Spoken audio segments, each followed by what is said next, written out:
Good morning and welcome back to NYSE TV Live, everyone. I'm Kristen Scholler. Well, we just heard from a home builder after its earnings reports last week, optimistic about what's ahead despite higher rates. We'll get a broader read this morning at 10 a.m. Eastern when home builder confidence data is out. And joining me now with more is Lawrence Yoon. He's the chief economist for the National Association of Realtors. Lawrence, it's great to have you on the show this morning. And with housing in focus, especially ahead of this 10 a.m. Eastern data, what is your expectation as to how builders are feeling collectively in this moment? The builders have done reasonably well because they are able to create inventory, especially on the single family side, where the year-to-date sales activity is up roughly 10% compared to last year. So builders are building more, and even in a high interest rate environment, they are able to make a sale because they have inventory. Now, in existing home sales are still down near 30-year low due to the lack of inventory. But now with the mortgage rate somewhat stabilizing, mortgage rate have trended up ever since the Fed has been cutting rates. But I do expect mortgage rate to stabilize at 6%. Builders need to get more active. I'm curious how you expect demand to change going forward, Lawrence, knowing that some are dialing back their expectations for rate cuts ahead.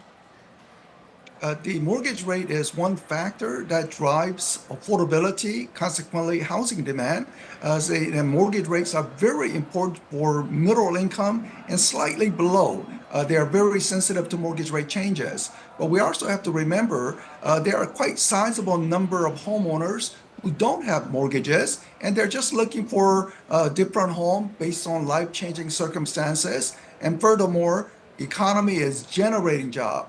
So if the Fed was to reduce the pace of the rate cut, they will be doing so because the job market is so strong. And anytime we are adding job, that is additional housing demand to the market.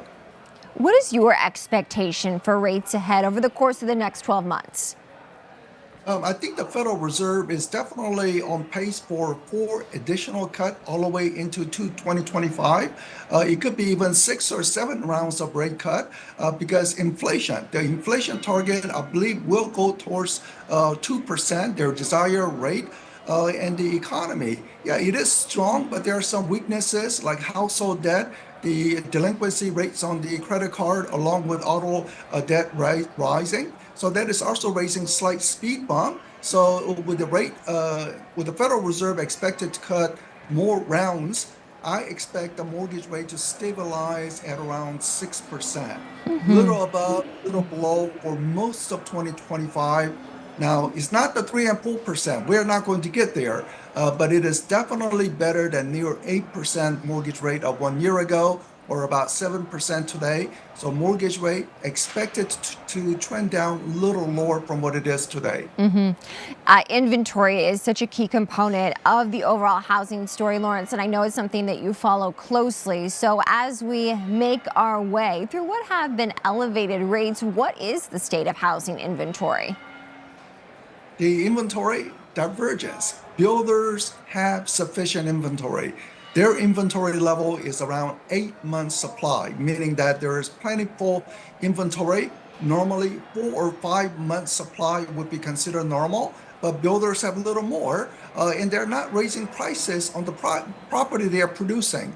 While on the existing homes, the inventory levels are around 3 and 4 months, little tighter range, but we are beginning to see more inventory show up on the market. And in those markets where inventories are showing up, there are buyers ready to pick it up. And furthermore, buyers not only seeing more inventory, but they're in a better negotiating position. With greater inventory, we are seeing that price appreciation is much more modest recently compared to what it had been before. What are you seeing across geographies in terms of areas where activity might be picking up and maybe some where activity is a bit dormant? Rocky Mountain states, anything in the Rocky Mountain time zone. So you are looking at Arizona, Nevada, Utah, Idaho, very, very strong in terms of the housing demand. and also the job creation much better than the rest of the country. So naturally, they are seeing that home sales, the builder activity really picking up. And then you have the South, where most Americans have been slowly migrating towards the southern state, from Texas, Florida, Carolinas, also seeing a steady increase in demand.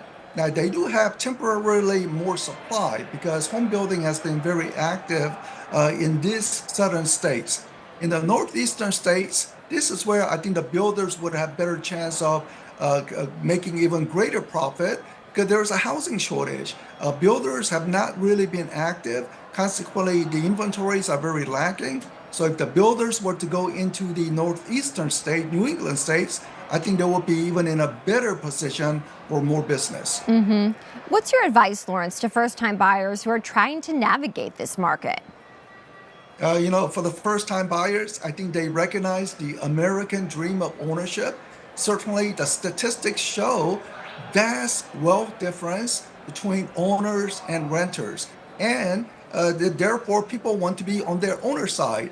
Now, first time buyer typical age recently has been approaching close to 40 rather than typical 30 years. And that's due to the lack of inventory, affordability challenges. But with the mortgage rate expected to dip a little lower, more inventory showing up is going to offer better chance for first-time buyers. Lawrence Yun, Chief Economist for the National Association of Realtors. Lawrence, thank you so much for joining the show.